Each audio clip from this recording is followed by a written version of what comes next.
right.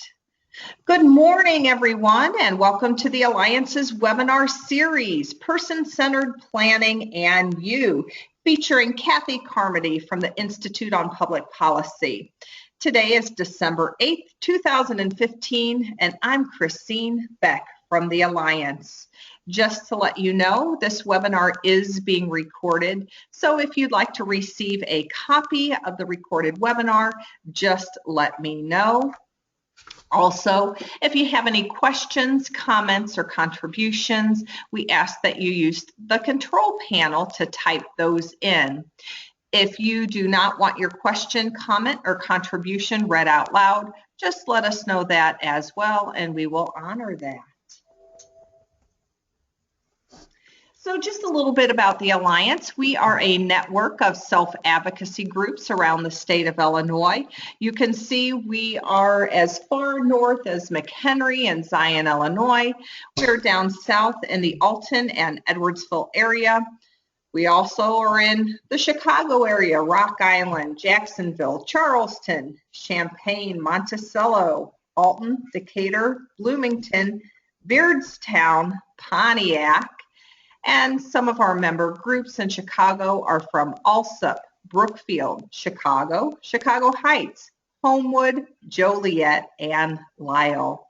If you want any information about being an Alliance member group, just let me know and I can send you information. Our presenter today is Kathy Carmody. She is from the Institute on Public Policy, and she is also the Team 4 chair, and she's going to tell you a little bit more about the project. But above all else, do nothing about me without me. I hear this from self-advocates all over. If you're going to talk about me, if you're going to plan for my life, I need to be involved. And that's exactly what we want you to do today. We want you to be involved, but not only today, your whole life. We are here to learn from you. You are here to teach us and show us the way. So with that, we'll send it over to Kathy. Thanks, Christine. And that's a great springboard because I, am really excited to have the opportunity to talk directly with folks who are receiving services through the service delivery system and get their ideas and concerns and suggestions for how they think the system can better support people who are living every day in the community and just trying to get the support they need to do that. So I'm really excited about this opportunity.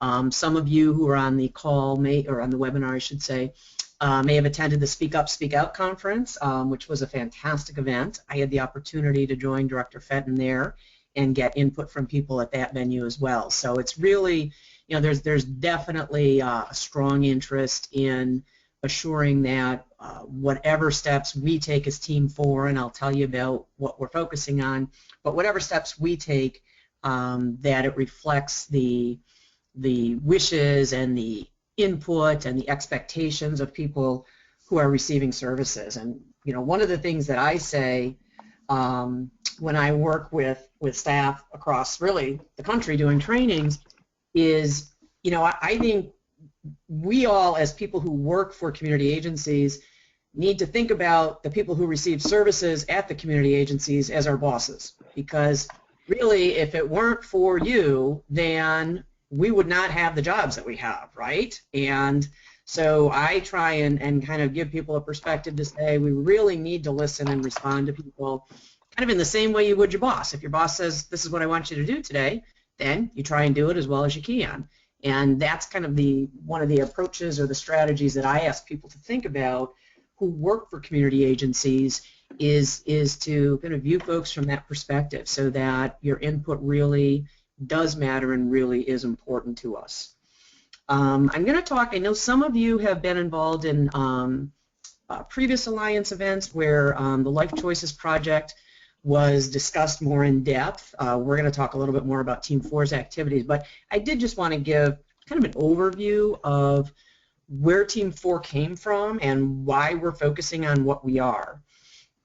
So the state has launched a project, or I shouldn't call it a project because it's an initiative. A project makes it sound like it's something that's going to end, and really the intent for the Life Choices initiative is that it's really a kind of a new way to approach the service delivery system. It's not something that we're going to do for a couple of months and then next year we'll try something different. It really is kind of the foundation for how the service delivery system should be organized and should be carried out.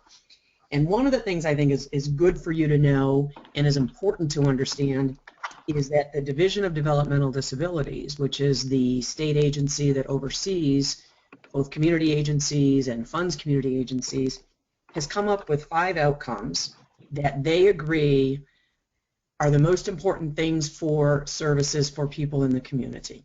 And I think that the outcomes are good for you to hear because hopefully they're going to reflect some of the things that are important to you. So that the outcomes that the division has developed are, first, that people will be healthy and safe, which I think is a great starting point. We all, it's hard to pursue your goals and to make things happen in your life if you don't feel healthy and you don't feel safe. People have real relationships with family and friends, so you have the opportunity to meet people, to stay connected to the people who are important to you, to develop new friendships and relationships, and the service delivery system should support you in doing that. This one is going to be a big one, I know. People who want to work will have a paying job, and I know that is just an interest that I hear from people from across the state. I mentioned that Director Fenton and I were at the Speak Up, Speak Out conference, and I've said to people afterwards, I never heard the word jobs mentioned as many times as I did in that forum. And that it felt like that was almost all people wanted to talk about was their interest in obtaining employment and being productively involved and earning a paycheck. It's good that there's some other efforts going on in the state that are trying to expand the availability of employment services and supports for people, and I'm a part of that through the Institute as well. So it's definitely an area that is getting a lot of attention right now. People will make decisions about their lives, and I think that really relates to what we're going to talk about today in the efforts of Team 4. You should be able to decide what happens in your life, not have somebody else decide for you and you not be able to have any input into that. And the 5th outcome is that people will have opportunities to contribute to their community. And so those are the areas that the division that is in charge of services in the state says are important, and I think, again, I think they reflect qualities and values and themes that are probably important to many of you listening and watching the webinar right now. The Life Choices initiative is really an effort to bring person-centered services to our service delivery system. And I think sometimes people might look at the service delivery system and think that the services are more provider-focused and not person-focused, or more, maybe more other-focused. And that's really what the overall Life Choices initiative is intended to do.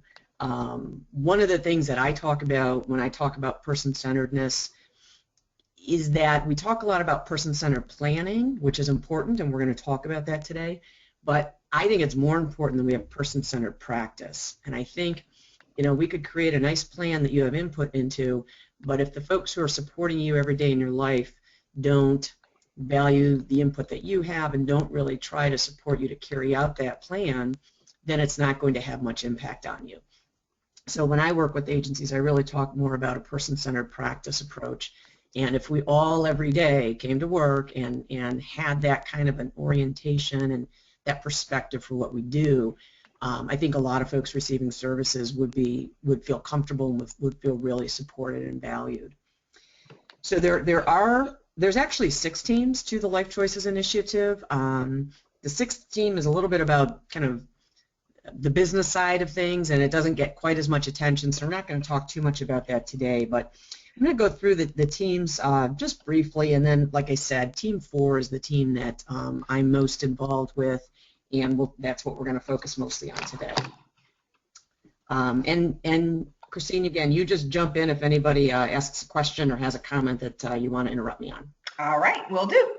Okay, so the first team is Service Coordination Enhancement, and that team is really focusing on the role and the activities of service coordinators. So those are the folks who will come and visit you 3 or 4 times a year at your home or at your day program. They work with your provider agency to try to assure that you're getting the services that you want and need. If there's a problem, they should be able to help you resolve the problem. They have they don't provide direct services, but they're really an integral part of the service delivery system. The second team is intake and eligibility. So what in the heck does intake and eligibility mean? Intake is a word that they use to describe when you're new to a service system, how you get enrolled in it. Okay. I prefer the term orientation myself because I think it's a much more favorable way to look at it. But basically, the service delivery system is not available to everybody who has a type of disability. So part of what Team 2 is doing is assuring that those people who are eligible for services know how to access those services, that families can better figure out where to start when they're trying to find a service provider, and how to kind of get through the paperwork and all of the contacts that need to get made so that a family member or yourself could enroll in services. When I work with families, one of the things I always say is that the Illinois service delivery system is not easy to figure out. And I don't know if that's intentional and they just don't want people to access services, or if nobody just sort of stood back at some point and said, this doesn't make much sense and it wouldn't be really the way families would understand how to access services. So Team 2, thankfully, is really trying to take a look at that and trying to make things more common sense, more plain language for families. I was at a meeting in Springfield a few weeks ago, and they've developed some really nice handouts that are picture-based and use plain language, not complex professional language, to try to explain things to families. Those aren't available yet, but I think in the beginning of the year they will be, and I think a lot of you who are on the webinar and families throughout the state will find that it gives them a much better understanding of what they should be doing. Team 3 is PUNS. Probably a lot of you have heard the term PUNS, and it stands for Prioritization of Urgency of Need for Services. Now, it sounds like it's sort of a waiting list, but it's not called a waiting list. And the reasons it's not called a waiting list is because it has to do with what the state would have to do then if that's in fact what they called it. So they call it the PUNS list. And that is the process that you go through with your service coordinator. At that point, they're not yet assigned to you. It's more of the ISC, Individual Service Coordination Agency, to enroll in the PUNS list. What the PUNS list tells the state is how many people across the state want services from the service delivery system and what kinds of services they want. And that helps the state to figure out how to fund services, where to put their resources, what things people want, what things people don't want. Right now, there's let's just say there's over 20,000 people enrolled in the PUNS system across Illinois. Now, those aren't the people who are getting services. Those are the people who are eligible for services but don't yet have any community services. And so that group is really looking at how can that system be better managed, how can they assure that it's updated regularly, that they have the information that the state needs in order to be able to better plan for services. I'm going to talk one more thing just on that slide, Christine, about home and community-based services. And I just want to talk for a second about that term because it really is a critical thing to understand and has a big impact on the kinds of services that people receive through the service delivery system. So most of you who are listening or attending the webinar are probably enrolled in the home and community-based services waiver. Now, not all of you. If you happen to live in, say, an ICFDD, then you have services, they're not waiver funded, they're regular Medicaid, but that's okay. You know, but most of you are probably funded, the services that you receive are funded through the waiver. One of the really, really interesting things that's happening right now, and I'm heading down to Springfield on Thursday for a meeting to talk about this, is that waiver services are both state and federally, which means nationally, paid for. Now, the federal government, the national government in Washington, pays for about half of the cost of services that get provided in Illinois. And what that means is that they get to tell Illinois some things that they think are important for the service delivery system. And even if Illinois says, nah, we don't agree with that, we don't really want to do it, because the federal government's paying for half the cost of services, the state really has to listen and try and do what the federal government tells them they want done. So about 2 years ago, the federal government came out with some rules that said for home and community-based services, you have to start doing some things differently than what you've been doing in the past. And states have a few more years to organize themselves to meet the requirements that the federal government has given us. And one of the biggest areas that the new requirements focus on is person-centered planning and community integration. So some of the ways that services are delivered in Illinois right now are things the state has to look at and say, well, this isn't going to be the way that the federal government is going to let us continue, so we need to make some changes. I'll give you an example of something that probably at least some of you have heard about or talked about. Many of you are probably listening and attending this webinar from a day program location that you attend. That location, you know, maybe in a community setting, it may be in an agency-owned building, all kinds of different types of day settings and developmental training programs across the state. One of the things that we've heard a lot from self-advocates is that they want to have some different options than what they have right now. And not that they don't like the services that they get, but they might want to try something in addition to what they're getting, or they might like what they're doing now a few days a week and maybe want to try something different a few other days a week. And that's an example of something that the state's having to take a close look at, because the federal government is now saying you've got to make some of those kinds of options available to people. And indeed, Illinois is looking at what are some ways that we can give people more opportunities and more options for how they spend their daytime hours if they're receiving formal services.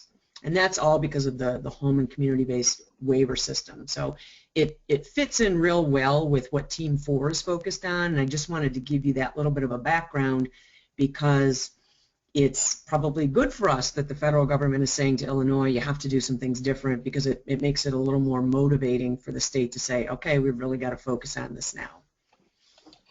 All right, Team 4. That is my team. I'm going to talk for a minute about it, and then I'll do Team 5, and then I'll come back to Team 4. So Team 4 is focusing on kind of a person-centered profile in the provider selection process. And I'm going to go into those areas in more detail so you understand what we're trying to do. And then I want, you know, to get some feedback and input from you that tells me what's important to you, so that as we try to make changes to the system, we make sure that those changes reflect what people receiving services want. And, you know, think of yourselves as the customer. So if you're the customer and you go to a restaurant and you don't like the food they have, then, you know, you want to be able to tell them, I don't like this food, I want some different food, or I'm not coming back to the restaurant, right? And that's the power that customers have. So we want to hear from you as customers of the service delivery system to say, these are the things that I like, these are the things that are going great, these are the things that I can live with, these are the things that really have to change. And we want to make sure then that our work reflects those. When I say Team 4, and each of these teams, they are comprised of a number of different people. So I joined Team 4 only about 4 or 5 months ago. And the team had been working for a while, and we've kind of gone into overdrive over the past couple of months. So I was asked to chair the team probably in, I don't know, September, October. And we've been working since then to try to create some materials and to outline the steps and the processes that we want the state to use to assure that people receiving services get to provide input into the kinds of services and supports they receive. Our team right now has probably close to 25 people on it. It's a good representation. We've got people from all over the state. We've got people who receive services and family members. We've got service coordinators. We've got people who work for the state, and we've got provider agencies. So it's a really good cross-section of people in the service delivery system. And we've got a few specific tasks that we need to complete that I'll go into in a minute. Right now I'm going to go ahead and go on to Team 5 and just talk about that team briefly, and then we'll come back to Team 4. So Team 5 is, their title is Monitoring and Quality, and what this team is working primarily with are the individual service coordination agencies and the process that staff who work for those organizations follow when they come out to talk to you and review services you're receiving. So right now they have a form that they fill out whenever they meet with you and or your family, and that form kind of has a number of different areas that they're supposed to provide information on. Things like, is the setting where you're living or where you're going to for day services clean and safe? Do people listen to you? Is there an indication that the services that you're getting are helping you? Do you have any concerns or issues that you want them to help you to try to resolve? So those meetings take place now, but what Team 5 is trying to do is kind of redesign the tool that they're using to conduct those interviews so that they make sure that they're really getting at the things that are important to you. And think back to the 5 outcomes for the division, things like relationships. You know, they want to make sure that part of their conversation with you when they're finding out how your services are going includes, do you have friends? Are people helping you to make friends? Do you have relationships that your organization is supporting you to maintain? Meaning, can you go see your friends? Can you talk on the phone to your family? If somebody wants to come by to visit you, are they allowed to come to where you're at? And so they're trying to kind of redesign that process to make sure that the things that they talk to you about and the things that they get information on are the things that are really important to you and the things that really have an important impact on your quality of life and your day-to-day lifestyle. So that team is moving ahead right now as well. What I'd like to do is go back to talk about Team 4 just for a couple minutes and try and give you a little better kind of overview of the areas that we're focusing on specifically. And then you see up there you have the picture, and Christine did a great job with the pictures, that says Team 4 wants to learn from you. So I want to just share with you a couple of areas that we are focusing on and then kind of see if we can get some ideas and some input from you. So there's basically 4 areas that my team is looking at. The first is called discovery or assessment process. Now, you've probably all heard of the term assessment before, right? That's where you get asked a lot of questions about things that may or may not be very important to you. And what we are trying to do is we are trying to shift that process to make sure that not only do we find out about things like your health and your medications and what support you need from staff, but really trying to discover who you are and really try to better know what's important to you and what you're looking for from the service delivery system. Everybody isn't looking for the same thing, and people have different priorities. And if we don't ask the questions, we don't ask the right questions, then we're not going to know what is most important for you. And some of you might be able to tell people without being asked the question, right? Because you've been advocating for a long time for yourself and you're good at it now. Some other people might be not quite as able to do that. It might be something new for them. Sometimes people are afraid to talk about something if somebody doesn't ask them because they think that maybe they shouldn't be bringing it up. Or sometimes people might be afraid to say, this isn't really what I want. I really want something else, right? Have you ever, been served something at a table for dinner and you kind of say, ooh, this isn't really what I was hoping for. I don't really care for this. I'd really like something else.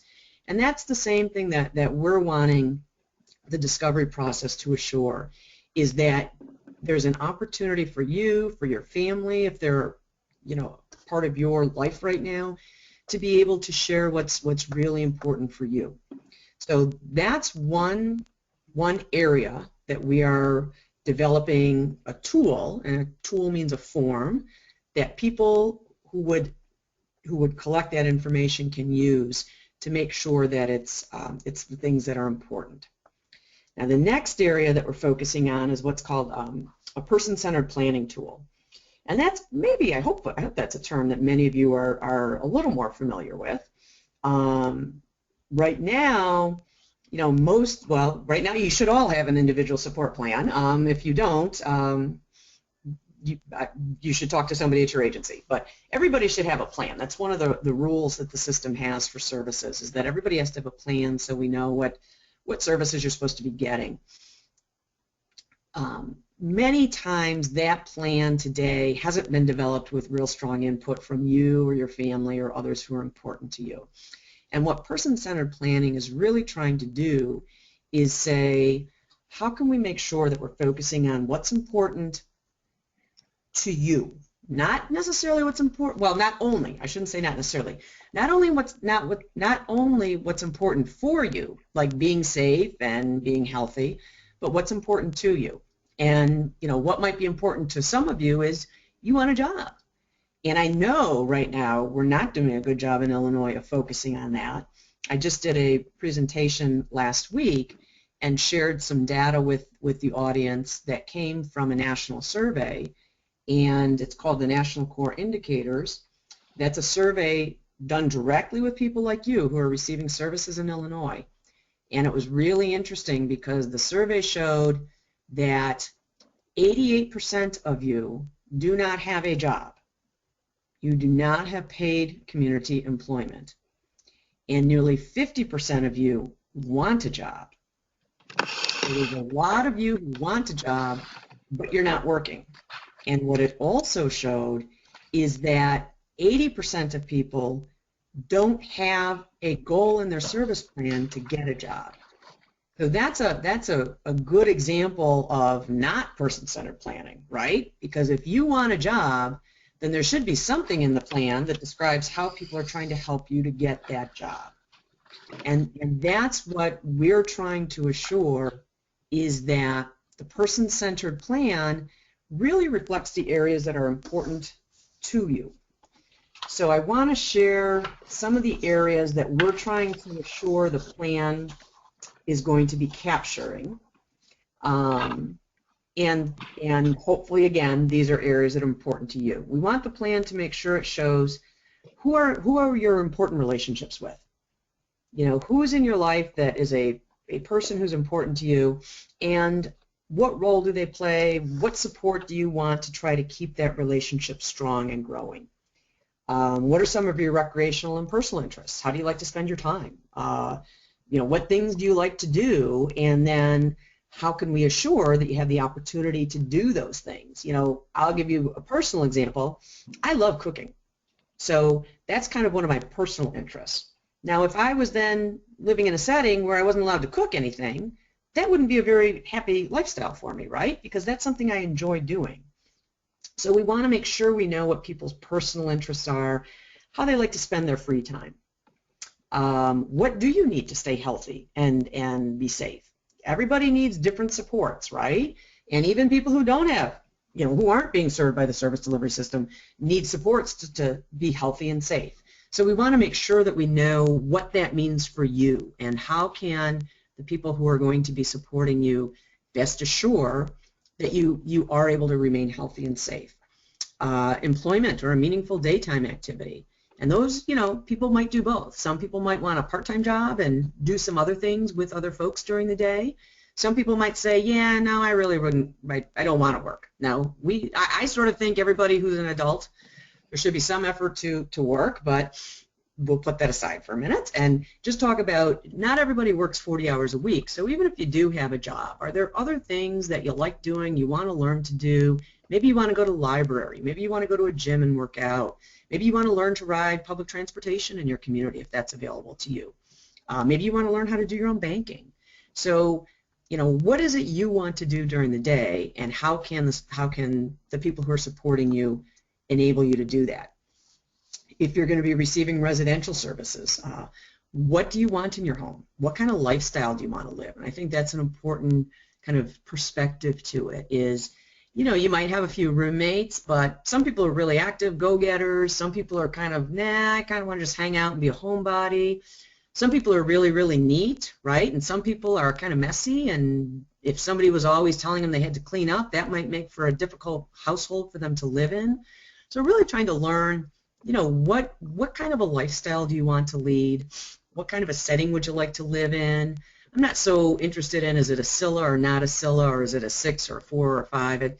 That to me is not what we're talking about. We're really talking about what lifestyle are you trying to achieve, and then how can an organization help you to do that?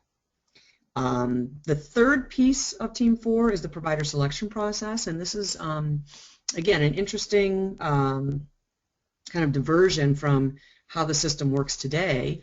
What we're really trying to do is outline a process, so rather than an agency saying, yes, I can serve Kathy Carmody looks at an agency and says, no thanks, I don't really want you to serve me. I don't really, what you've showed me that you have available isn't really what I'm looking for, or I researched your mission and your philosophy and it doesn't really fit with what I think is important.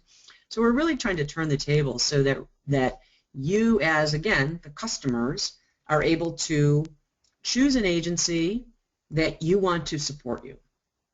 And the fourth piece is what's called a service implementation plan. And this is what an organization would use to give staff that work for them the direction they need to be able to best support you. So it's different than your person-centered plan, because your person-centered plan is kind of the story of you, right? This is who I am, and anybody could read that and say, okay, I have a pretty good sense of who this person is. The service implementation plan is a little more directive towards, Kathy needs a reminder to get out of bed in the morning because she likes to sleep late. And when you get her up, help her go through her checklist to get herself ready for the day. And she wants to work on learning to cook better, so a few mornings a week you're going to get her up a little earlier than usual, and she's going to work in the kitchen with you on how to prepare her breakfast for herself. So that's the direction that would be given to the staff who work for a provider agency, so that they know how to help you to achieve your goals that you've identified for yourself. And each of those are new elements to the service delivery system, and as we design them, we want to make sure, again, that they reflect input from you about what you think is most important. And with that, I hope that's a good enough overview for people to kind of know what we're trying to do. And now you see that nice picture on the screen. And just pretend that's me, although that looks more like my husband, because my husband doesn't have any hair.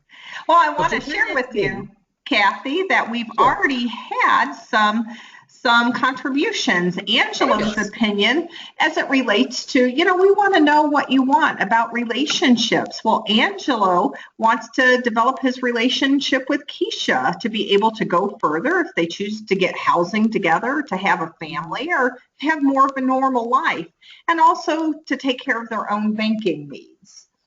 Okay. So thank you for sharing that. And I have to give a shout out to my old friend Angelo. All right. So here's the first question that we have for you. What's the most important thing to you? So again, what's the most important thing to you? Your top priority, your number one. Use the control panel to type that in. Again, if it's a response that you don't want me to share, just put, please don't share this out loud. Otherwise, I'll be sharing all the responses.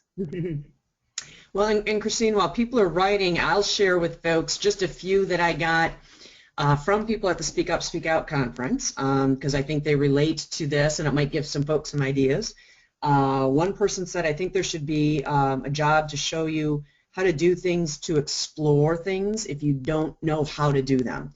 So, maybe you want to explore your community and it's not something you've done before. So this person thought that should be one of the things that people who work with you could help you to do, which I think would be great. Another person, and this is good, good reminders for us all. I think when it comes to dating, I think if the guy or girl try to make you do something that you don't want to, you need to speak up and tell them no. So I think that's another important area, and that goes back to relationships, right? We need to, we all need practice with relationships, right? Because nobody's perfect at that, and that's why half the people in the country get divorced. They can't, they don't have good relationships. So thinking about as folks are becoming more independent and doing things more on their own, maybe some support for how to navigate relationships, how to make sure you're getting what you want out of those relationships. All right, I've had some folks chime in. So in response to what's the most important thing to you, Robbie from Bloomington says to be more independent. Tim from Bloomington says to have good, helpful staff. Yeah, I agree, Tim. Having good staff who are helpful in the ways we want them to be helpful is very important. Mm-hmm. Heather says, get a job. That's the most important thing for her. Betty from Bloomington says, learn more things. I like that. Mm-hmm. A curious mind. Stacy says, getting a job and working out, which she is able to do at Lifestyles Academy. So, yeah, we have more folks who want jobs. I like that. All right, Angelo says the most important thing to him is having a well-paying job where I can move forward with my plans. Wow. Absolutely. Mm-hmm. Can I throw something out, because again, sure. It's that three-letter word JOB. Can folks, if you want to work but you are not working now, can you share with Christine a little bit about what are the barriers? Is it that no one's helping you? Is it that there's no jobs in your community? Is it that nobody's talked to you about it and you don't know what steps to take to try to make that happen? Because again, I think it's, I think for so many of us, our job is sort of a gateway to a lot of things, right? It gives us the money we need to live our lives. It helps us meet people. We learn things, and then we can get a better job. And if you're on the webinar and that's an important area for you, if you could share with me a little bit about why it's not happening for you, that would be really, really helpful to know.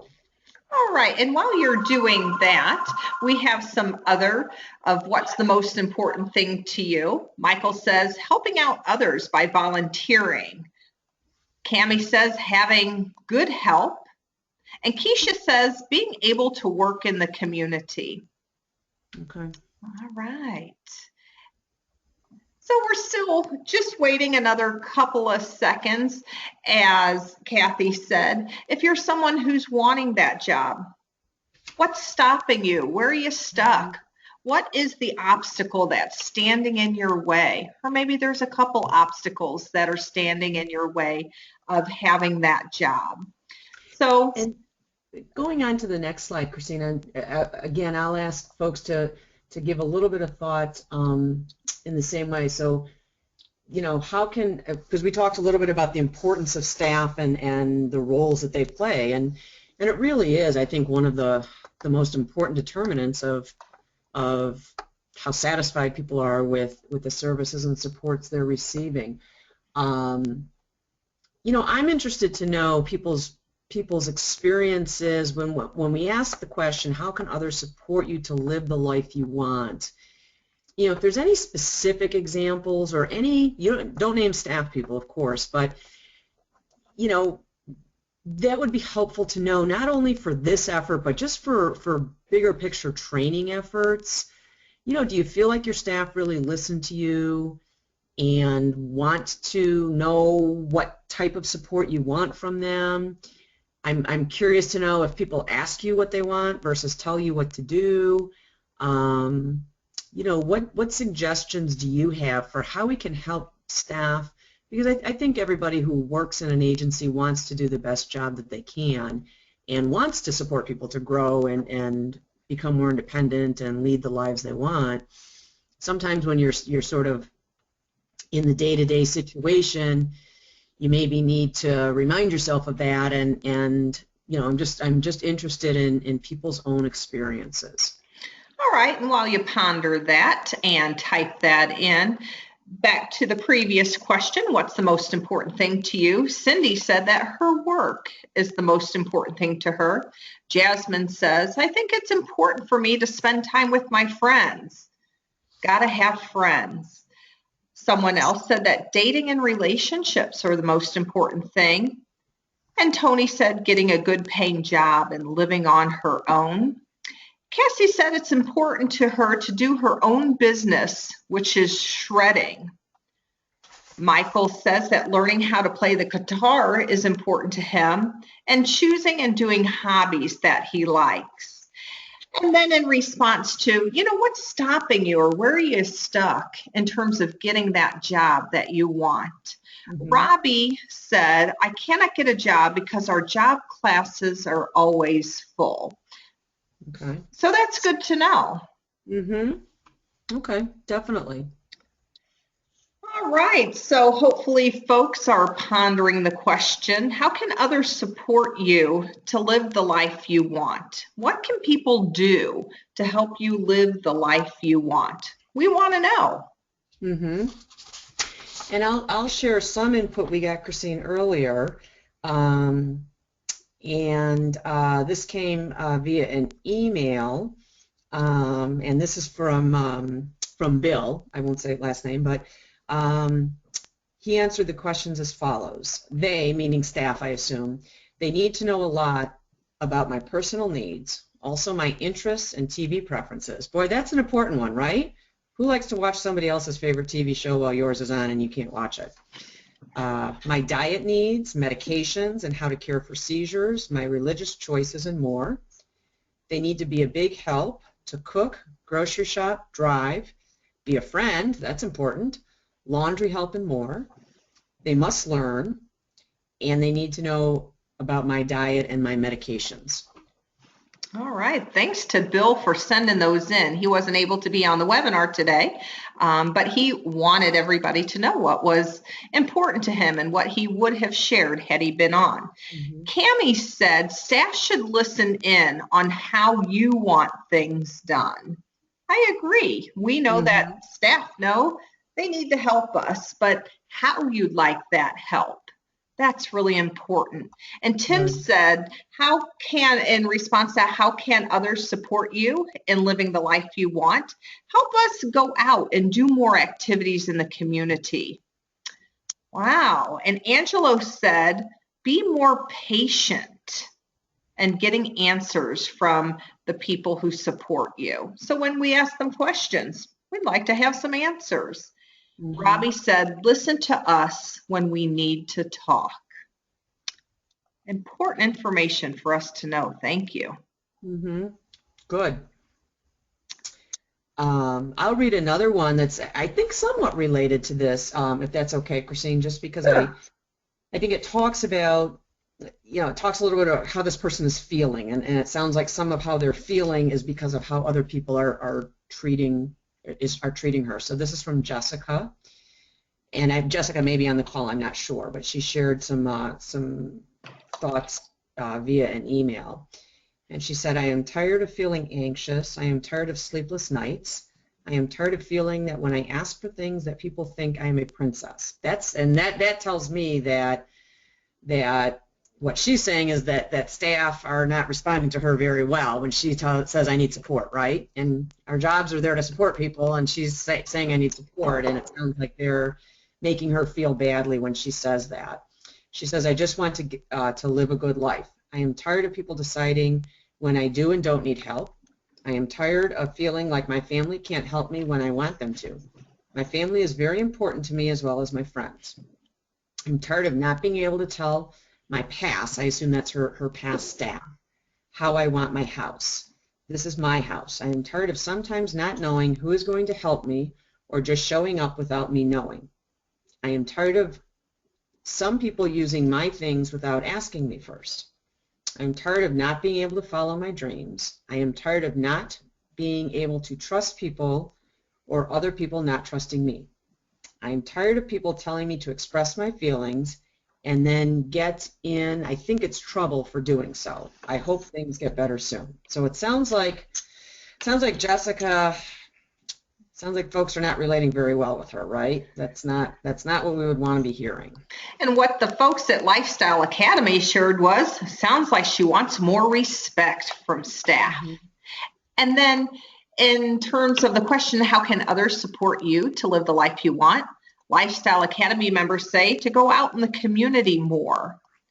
And then we have another one, the way they want to live their lives and the way they want to be treated. So people really listening to, what is it that you really want? How do you really want to be treated? It's your life.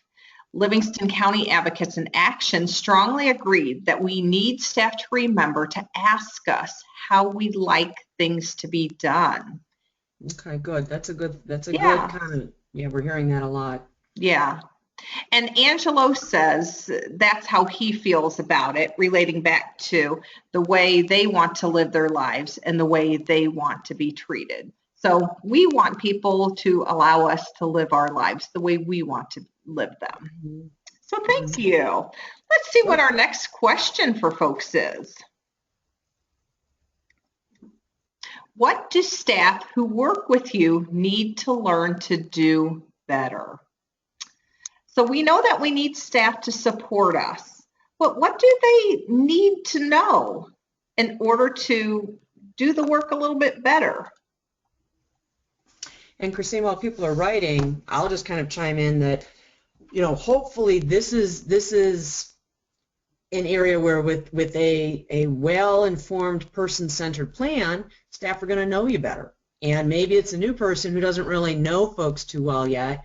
And what we are intending is that through a plan that really reflects what's important to you, then they're going to have information to be able to better work with you and better support you. And maybe right now they don't have some of that insight into you because, again, maybe nobody's asked you yet. How can people best work with you? How can people best relate to you? How can people support you if you're having a bad day, right? Some folks it might be leave me alone and I'll get, I don't want to be around people. Other people it might be I need to talk to somebody.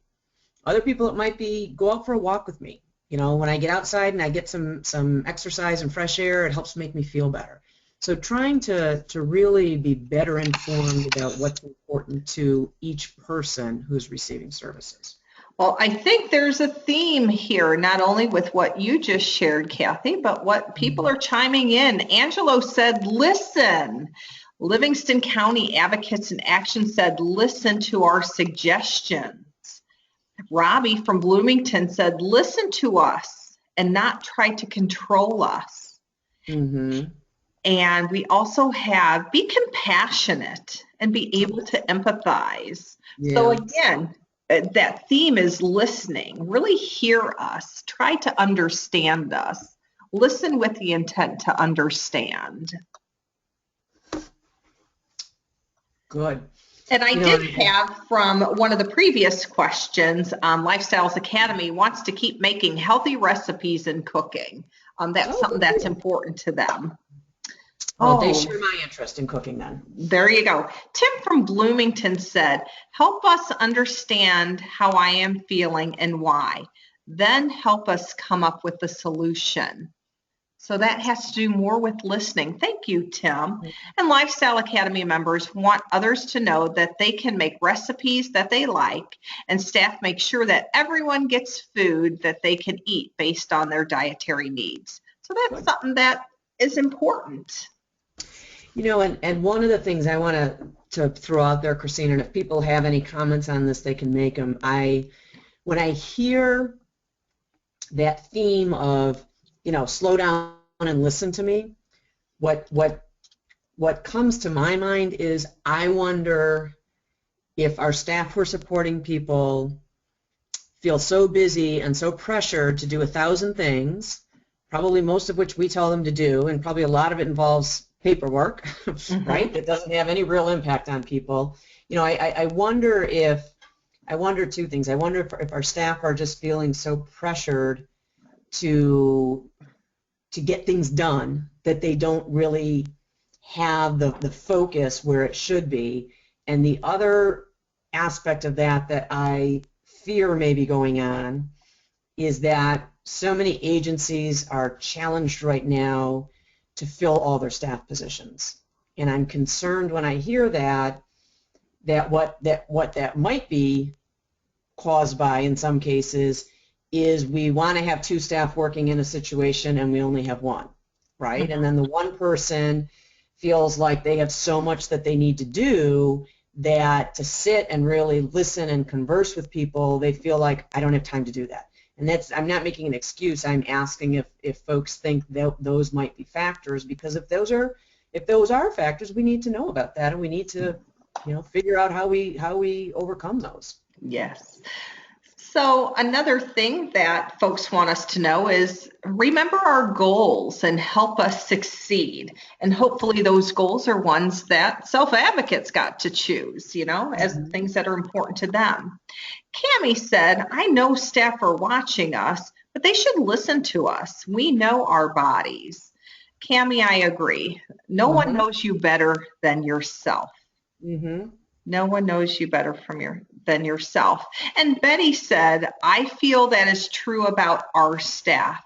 And Betty, maybe you can clarify, but do you think the staff is so busy doing paperwork and other things that they have to get done that they just don't have the time to listen to you? So if you could let us know that. Again, you said, I feel that is true about our staff. And it's when Kathy was sharing that we wondered if staff are just so busy trying to get through the checklist of what their supervisor says they have to get done that they can't listen. And then we have staff are too busy directing to support. Yeah, I think maybe so. Oh, yeah. And Betty said, yes. Staff are very overwhelmed and don't have enough time. Okay.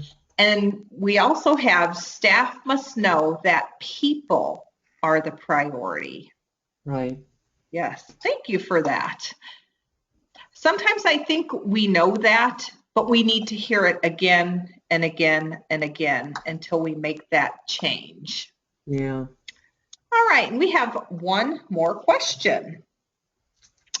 What would you do differently if you were in charge? So if you were in charge, what would you do differently? And I love asking this question, Christine. I ask of it of people receiving services and people working in homes and in day programs. And, I just think that everybody has a perspective. And sometimes when you're a decision maker, you don't know what other people's perspectives are. And I think all of our organizations are run by, people who are really trying to accomplish their missions and move things forward. But I do think it's interesting to hear what people say, first thing I would do if I was in charge is, what would that be? My first order of business is, yes. All right. So here's something that someone shared, and it probably applies to several of the questions. The problem is not direct care. The problem is a system that puts the priority on paperwork rather than people. I think we have our P's messed up, Our priority is paperwork, not people. So thank you, Leanne, for sharing that. Angelo said it takes money to make money. All right, thank you. Okay. And one Lifestyle Academy member says he likes it when staff let them do some things on their own. Support Sure. can be letting people do some things on their own. I agree. Sure. So what would you do differently if you were in charge? We want to know.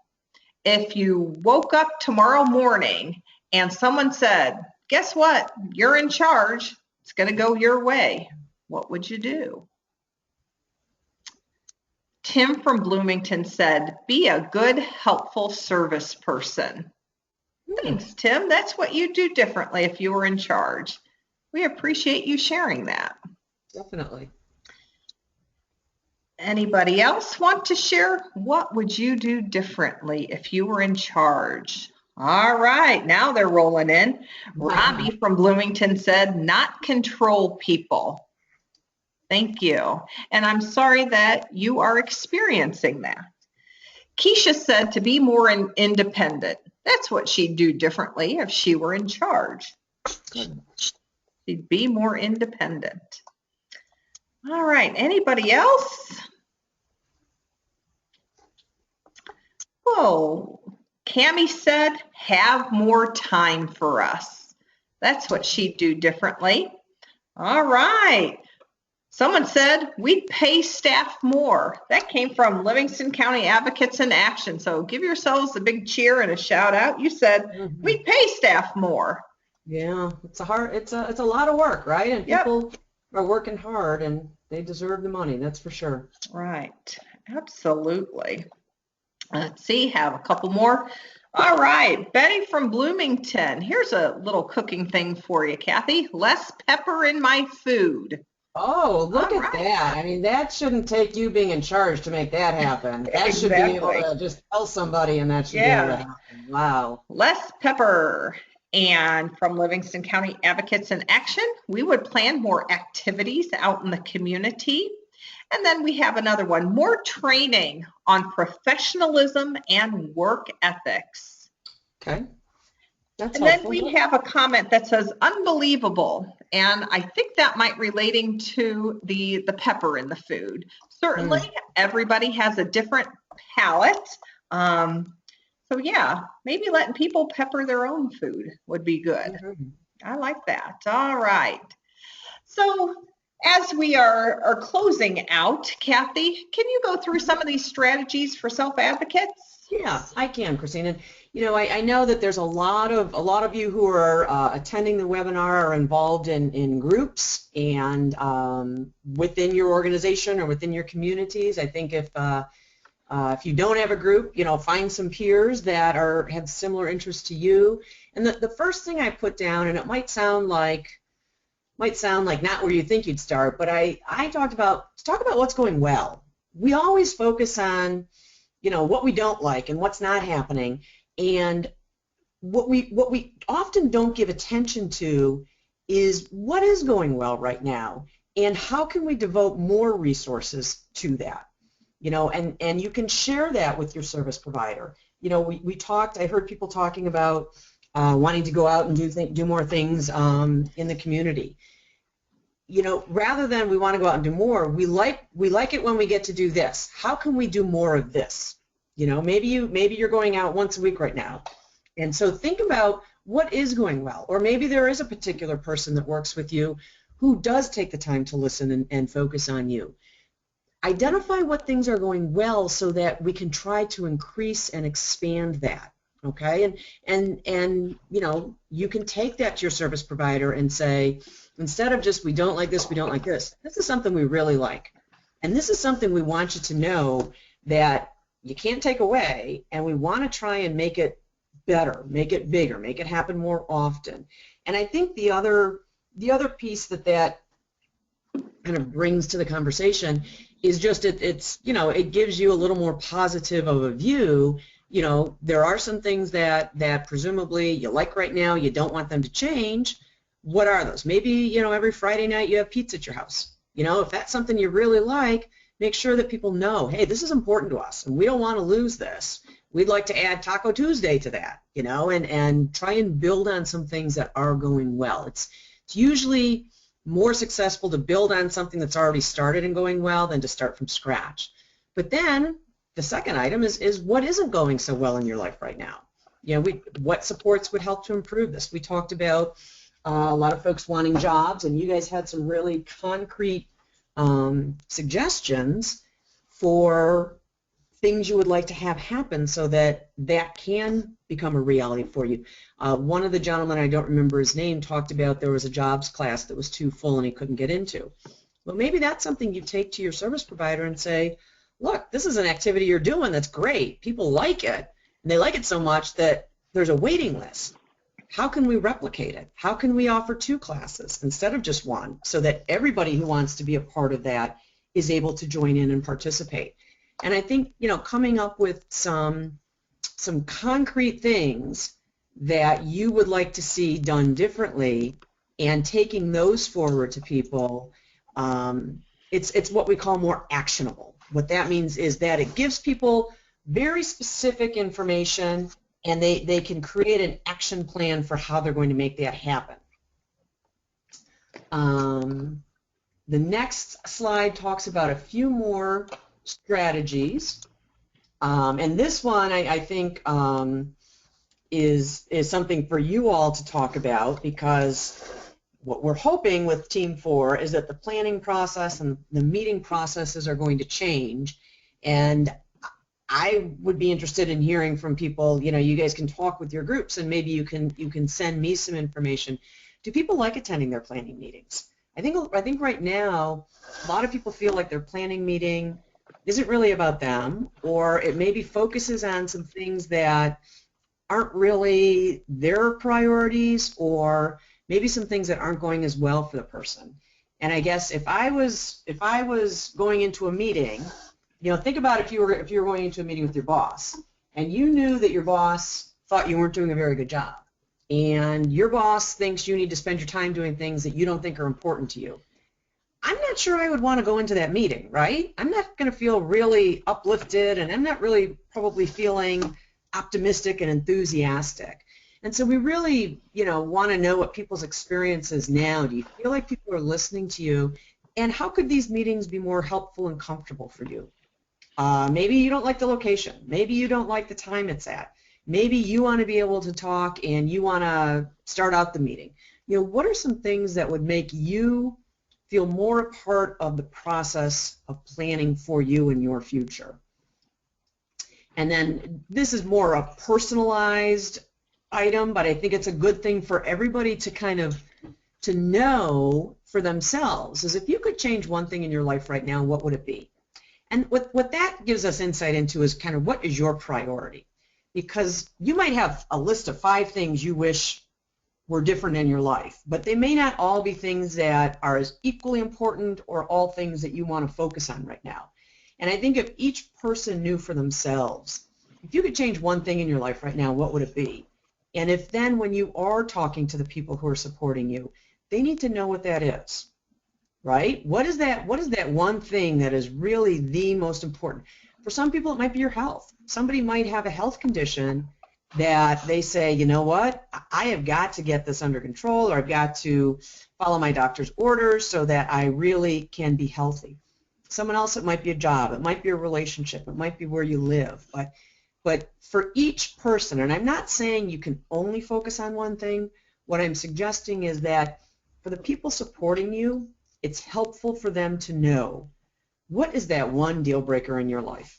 Like, what is the one thing that, you know, you really are trying to focus on right now? Somebody, it might be learning to read, or going to school, or learning to ride a bike, whatever it is that's most important. I think it's always helpful for you to know what that is for yourself, give it some thought, and then be able to share that. And then strategies for agencies and organizations, and I know a lot of people who work with folks are supporting them today, listening in.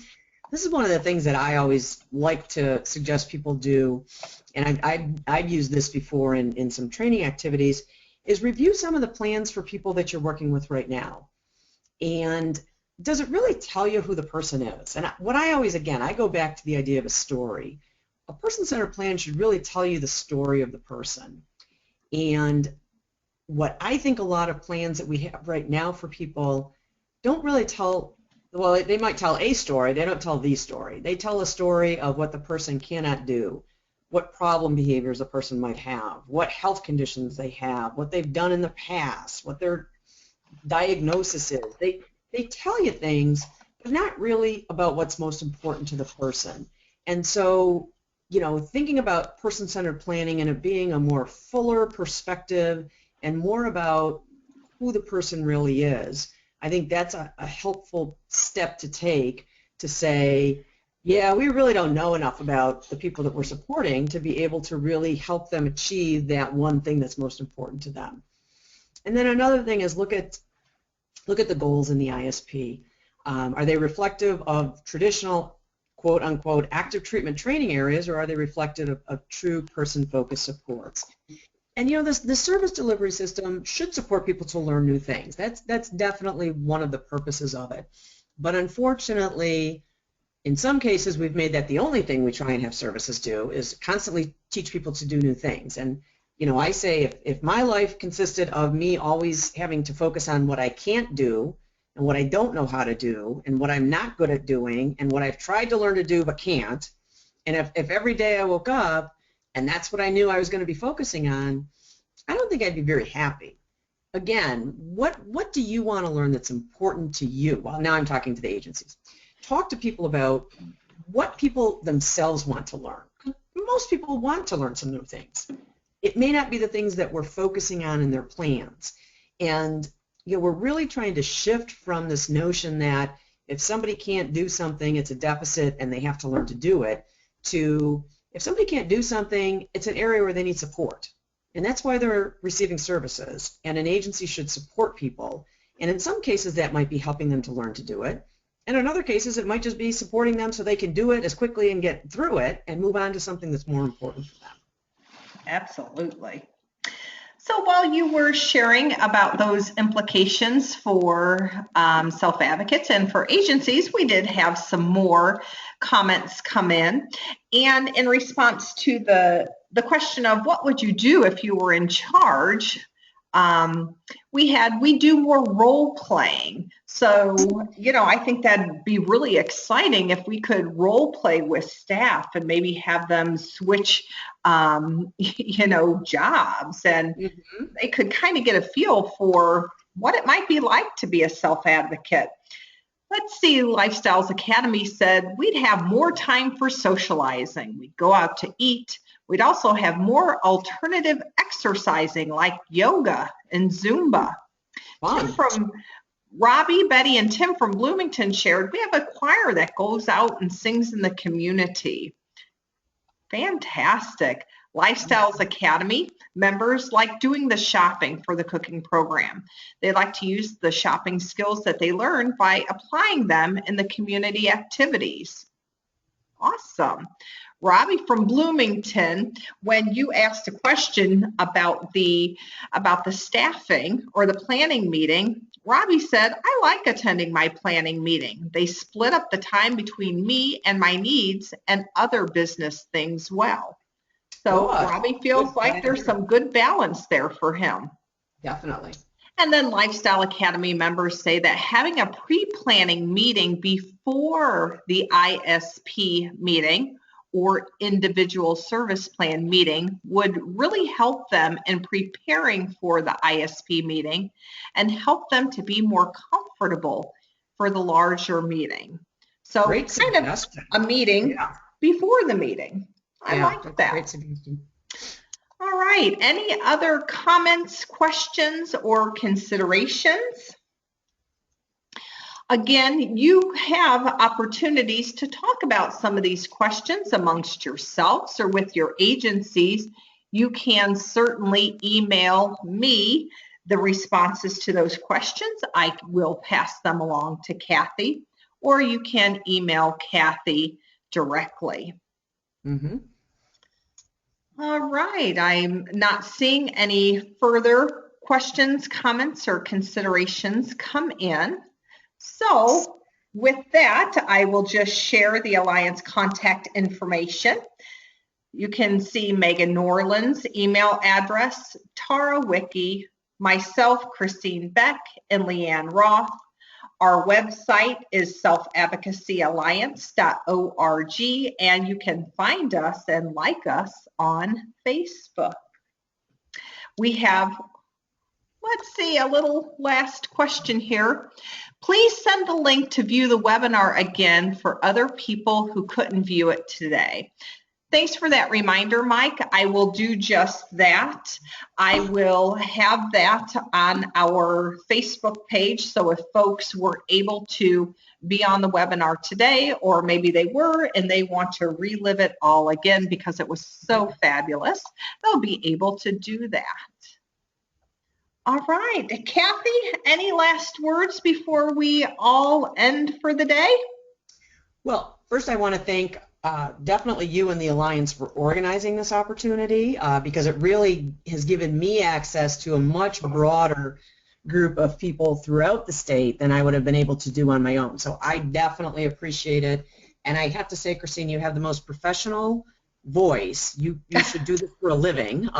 So I'm sure everybody else appreciated the clarity and just the your being the person on that end of the screen. And just again, the door is still open for getting input. This is ongoing. It's not like we're going to, create a system or a tool and then say, okay, we don't want to hear anything anymore. That's definitely not the case. So this to me is the starting point for the input and the communication. And I don't know if I mentioned to people, but I do have a meeting in January down in Springfield where basically the people who make the decisions for the state are all coming together to hear about what you had to say. So I want you to know that because I want you to know, who's listening to you and how important that input is. And again, it's an open door, other thoughts you have and something you might have forgotten that you remember afterwards, by all means, get that shared because we want as much input as possible. So I genuinely appreciate people's joining today and the information that you shared with me. Well, thank you so much, Kathy. So on behalf of the Alliance, we thank Kathy Carmody for her tireless work in this area. I'd like to thank all of our agencies who have logged on, but most of all, I'd like to thank our self-advocates because without you, we wouldn't be where we are today. So thank you for being our teachers. Remember that we're a lot stronger when we're all working together. So keep on speaking up and speaking out. Thanks so much, everyone. Have a great day. Bye-bye. Thank you. Have a great day. Bye-bye.